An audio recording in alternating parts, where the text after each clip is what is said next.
સુરતમાં નજીવી બાબતે પણ હત્યાની ઘટના બની રહી છે ત્યારે ઉધનામાં ભાજપના યુવા મોરચાના ઉપપ્રમુખની ચપ્પુના અસંખ્ય ઘા ઝીકી હત્યા કરી દેવાતા પોલીસ દોડતી થઈ ગઈ હતી. તો જૂના ઝઘડાની અદાવત અને આરોપીઓમાંથી એકને પાછા કરાતા તેને લઈ હત્યા કર્યા હોવાના આક્ષેપો કરાયા છે.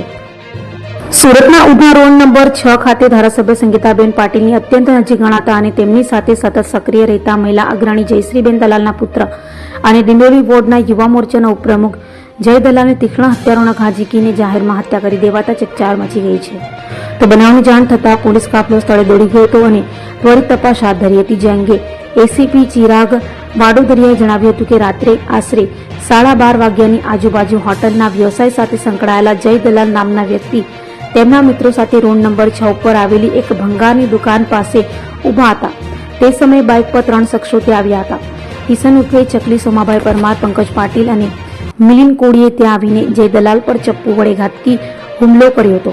હુમલા બાદ ગંભીર રીતે ઘવાયેલા જય દલાલને તાત્કાલિક એપલ હોસ્પિટલ ખસેડવામાં આવ્યા હતા, જ્યાં સારવાર દરમિયાન તેનું મોત નીપજ્યું હતું. તો આ હુમલામાં આરોપીઓ પૈકી કિશન ઉર્ફે ચકલી પરમારને ગંભીર ગુનાઓનો અલગ અલગ ગુનાહિત ઇતિહાસ ધરાવે છે. તો ગત માર્ચ મહિનામાં તેની સામે પાસા હેઠળ પણ કાર્યવાહી કરાઈ હતી. પ્રાથમિક તપાસમાં બહાર આવ્યું છે કે આશરે 3 મહિના પહેલા મૃતક જય દલાલ અને આરોપીઓ વચ્ચે કોઈ બાબતે ઝઘડો થયો હતો. હાલ આરોપીઓને ઝડપી પાડવા પોલીસે ચક્રો ગતિમાન કર્યા છે. ગુનાની હકીકત એ રીતની છે કે આજના રાતના 12:30 વાગે આજુબાજુ જે મરણ જનાર છે જય દલાલ એ તેના મિત્રો સાથે રોડ નંબર 6 જે છે ભંગારની દુકાન ત્યાં ઊભા હતા અને તે વખતે 3 ઈસમો ટુ વ્હીલ ઉપર આવે છે, જેમાં કિશન પરમાર, પંકજ પાટીલ અને મિલન કોળી હોય છે. તો તે 3 જણા આવે છે અને જે મરણ જનાર છે જય નગીનભાઈ દલાલ એમને ચપ્પુના ઘા મારે છે અને ત્યાંથી ભાગી જાય છે, જેથી જય દલાલનું એપલ હોસ્પિટલ ખાતે સારવાર દરમિયાન મરણ થાય છે.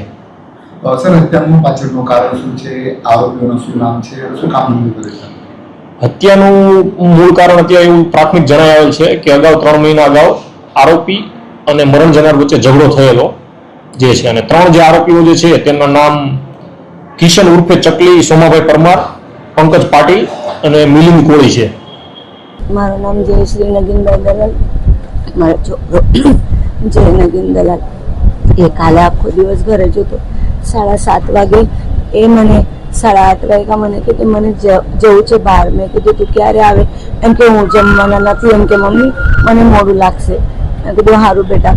એ ગયો, મને કહીને પાછું 12:15 12:30 દરમિયાન મને ફોન આવ્યો કે એને મિલિન, ચકલી અને પંકજ પાટીલ કરીને 3 છોકરા હતા, એ બહુ બધા ઘાવ મારી દીધેલા છે, તો એમને એપલ હોસ્પિટલ અમે ખસાડ્યા છે.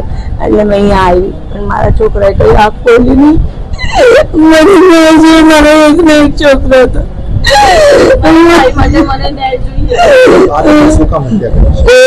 એમને ઉધના પોલીસ સ્ટેશનથી પાસો થયેલો.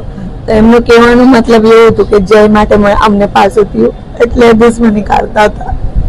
જે પોલીસને કહીને પાસો કરાયો છે, બસ આ દુશ્મની હતી, બીજું કોઈ જ નહીં. આરોપીઓ કોણ છે? શું કામ ધંધો કરે છે?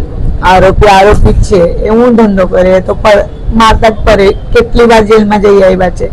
મારું નામ, મેં એની મોટી બેન છું અને અમારે એટલે મારો ભાઈ થતો હતો અને મોટો એટલે બાપ તરીકે મને આજ સુધી એને રાખ્યું છે. અને એ લોકોને ખાલી સજા નહીં, ફાંસી થવી જોઈએ તો મારા ભાઈને ન્યાય મળશે.